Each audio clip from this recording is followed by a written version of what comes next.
नमस्कार दोस्तों, नमः शिवाय। जीवन ज्योति चैनल में आप सभी का हार्दिक स्वागत करती हूं। दोस्तों, आज मैं बात करूंगी सोमवती अमावस्या के विषय में। आज आप लोग मुख्य रूप से जानेंगे कि जिन बहनों का दूसरी बार का यह पूजा है या फिर जिन बहनों का तीसरी बार का है, उनका नियम क्या है, दूसरी और तीसरी बार किस वस्तु की फेरी लगाई जाती है। साथ में आप सरल पूजा विधि भी जानेंगे। और मान लीजिए कि मासिक धर्म की समस्या आ जाती है या फिर आपका कोई भी पूजा या कोई भी सोमवती अमावस्या छूट गई हो, आप ना कर पाई हो, सूतक पातक रहा हो, ऐसी स्थिति में आप उसे कैसे पूर्ण करेंगी, क्या नियम है। और दूसरी बात मैं बता दूं कि पहली बार का क्या नियम है, संपूर्ण जानकारी, पूजा विधि की जानकारी का वीडियो चैनल पे आ चुका है, आप लोग चेकआउट कर सकती हैं।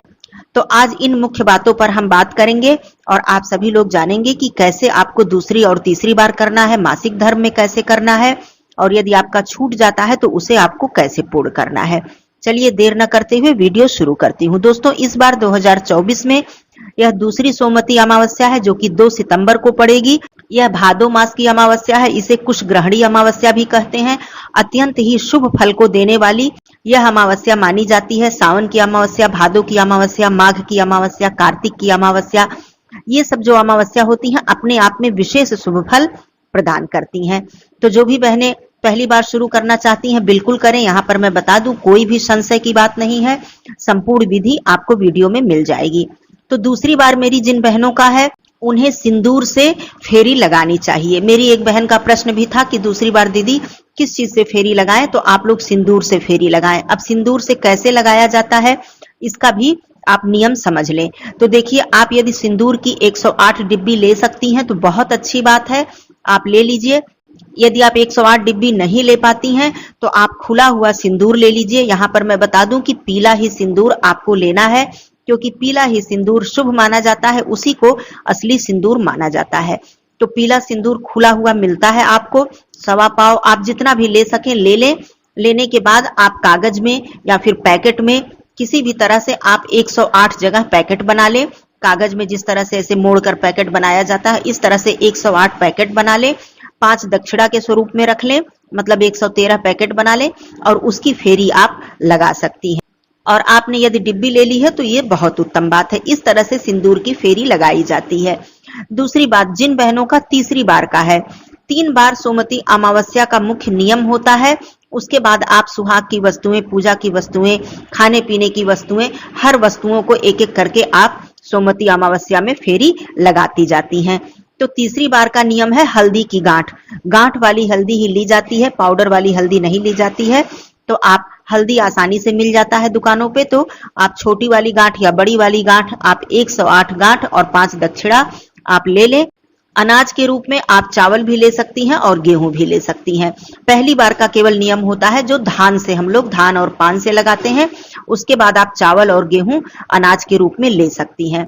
तो जो भी बहनें तीसरी बार करेंगी वो हल्दी की गांठ से करेंगी। अमावस्या तिथि प्रारंभ हो जा रही है 2 सितंबर को प्रातःकाल 5:22 पर और यह समाप्त हो रही है 3 सितंबर को प्रातःकाल 7:25 पर। इस बार अमावस्या तिथि की वृद्धि है क्योंकि दोनों ही दिन सूर्योदय अमावस्या तिथि में ही हो रहा है।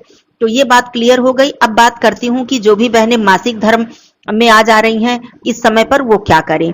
तो ऐसे में क्या किया जाता है कि आप जब तक आपकी पूजा ना हो जाए तब तक आप पानी इत्यादि ना पिए। और आपके घर में कोई भी महिला सदस्य हैं, आपकी सास है, जेठानी है, ननद है, या आप मायके में हैं, आपकी माता जी हैं, और भी कोई है, बहन है, तो आप उनके द्वारा अपनी पूजा करवा सकती हैं। मान लीजिए वो आपकी 108 फेरी पूरी नहीं लगा सकती हैं, अपनी भी और आपकी भी, तो आपकी 5 फेरी लगाकर आपके निमित्त वो सारी सामग्री अर्पित कर देंगी। और माता गौरी जी और सोना धोबिन को जो सिंदूर अर्पित किया जाता है वो आपके लिए रख देंगी लाकर। और बिंदी जो सोना धोबिन को अर्पित किया जाता है उसे आपको मतलब मंगा लेना है। और जब आप शुद्ध हो जाएं, साफ हो जाएं, तो स्नान आदि करके आप वो प्रसाद सबसे पहले आप धारण कर लें, बिंदी लगा लें और सिंदूर को धारण कर लें। इस तरह से करवा दिया जाता है। अब मान लीजिए कि कोई सदस्य नहीं है, कोई करने वाला नहीं है, मासिक धर्म में आप छोड़ दे रही हैं तो अगली बार का क्या नियम है। साथ में मैं ये भी बता दूं कि मान लीजिए जब सूतक पातक घर में पड़ जाता है तब तो पूजा कोई भी सदस्य नहीं कर सकता है, घर में अन्य भी महिला सदस्य नहीं कर सकती हैं, तो ऐसे में हमें वो उस बार की पूजा छोड़नी पड़ती है। तो ऐसे में जब अगली बार सोमवती अमावस्या पड़ती है तो हम सारी चीजों को दो करके मतलब डबल करके हम लोग पूजा करते हैं, पहली बार के निमित्त और जो पड़ रहा है उसके निमित्त।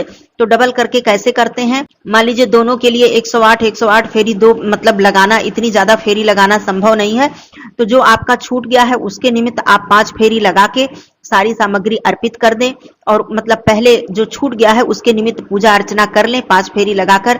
और लेकिन जो फेरी की जो पूरी सामग्री है वो आपको 108 रखनी है, श्रृंगार का भी सामग्री रखना है, सब कुछ वैसे ही रखना है। तो उस तरह से एक बार जो खंडित हुआ है उसके निमित्त कर ले, फिर जो दूसरी बार का आपको करना है उसके निमित्त संपूर्ण पूजा, आप संपूर्ण फेरी और जो पूजन अर्चन है, दान है, वो सारी चीजें दूसरी बार का कर लें। हमारे यहाँ इसी तरह से किया जाता है, क्योंकि कोई भी सोमवती अमावस्या हमें खंडित नहीं करनी होती है, छोड़नी नहीं होती है। तो ये 2 प्रकार से नियम किया जाता है, मासिक धर्म में या फिर सूतक पातक में, या फिर कोई भी ऐसी परिस्थिति पड़ जाए, आपके घर में इमरजेंसी पड़ जाए कि आपका छूट जाए, तो ऐसे में ये नियम अपनाया जाता है। ये बात हो गई।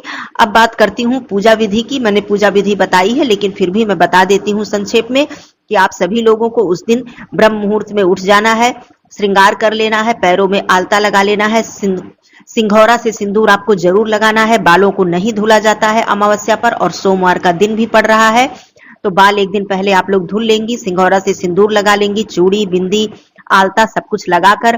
काले वस्त्र मत पहनिएगा, कभी भी पूजा करते समय, खास करके सौभाग्य से संबंधित पूजा करते समय हमें काले वस्त्र नहीं पहनने चाहिए, तो काले वस्त्र मत पहनिएगा। पीपल वृक्ष के समीप जाकर आप सबसे पहले जल अर्पित कीजिएगा। जल अर्पित करने के बाद आपको कलावा लपेटना होता है।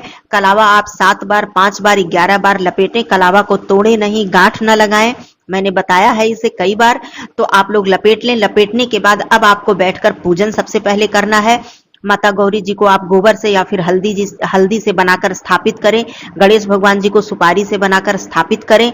उसके बाद आप सोना धोबिन को बनाएं। हल्दी का गाढ़ा घोल लेकर 2 आकृति आप पीपल वृक्ष की जड़ पर बनाई जाती है। हाथ, पैर, मुख इत्यादि जैसे एक आकृति होती है उस तरह से बनाई जाती है। उसके बाद आपको सर्वप्रथम भगवान गणेश जी, गौरी जी की पूजा करनी होती है। सिंदूर, दूर्वा, पुष्प अर्पित करके माता गौरी जी को सिंदूर और संपूर्ण श्रृंगार की सामग्री जो भी आपके पास हो पाए आपको अर्पित करनी होती है। भगवान गणेश जी, माता गौरी जी की वंदना करते हुए आप पूजन की शुरुआत करें। 1 लोटा जल रख लें, 1 दीपक जला लें। दीपक आप बढ़िया से जलाएं, बाती वगैरह, तेल वगैरह डाल लें, क्योंकि आपको 108 फेरी जब तक लगानी है आपका दीपक जलते रहना चाहिए, बीच में बुझना नहीं चाहिए। तो बढ़िया दीपक आप मिट्टी का दिया ले लें और तेल इत्यादि अच्छे से डालकर आप दीपक को जला लें।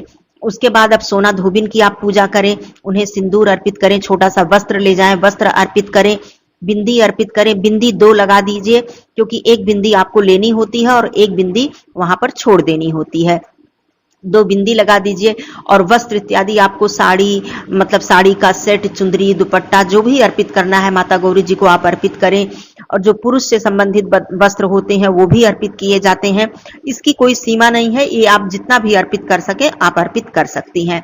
फल, मिष्ठान जो भी आप चढ़ा सके आप चढ़ा सकती हैं। ये सारा जब पूजन आप कर लेंगी उसके बाद आप फेरी की शुरुआत करेंगी। फेरी मैंने बता ही दिया है, दूसरी और तीसरी बार, और बाकी आप जो भी वस्तु लेना चाहें ले सकती हैं। तो मुट्ठी में आपको एक वस्तु लेनी होती है और साथ में वो अनाज आपको थोड़ा सा लेना होता है, और वहीं से प्रणाम करके आपको 1 फेरी लगानी है, फिर उसको रख देना है, फिर प्रणाम करके दूसरी बार वस्तु को उठाना है, फिर लगानी है। इस तरह से ओम नमो भगवते वासुदेवाय इस मंत्र का निरंतर जप करते हुए आपको 108 फेरी लगानी है। इस तरह से हमारी एक माला पूरी हो जाती है मंत्रों की।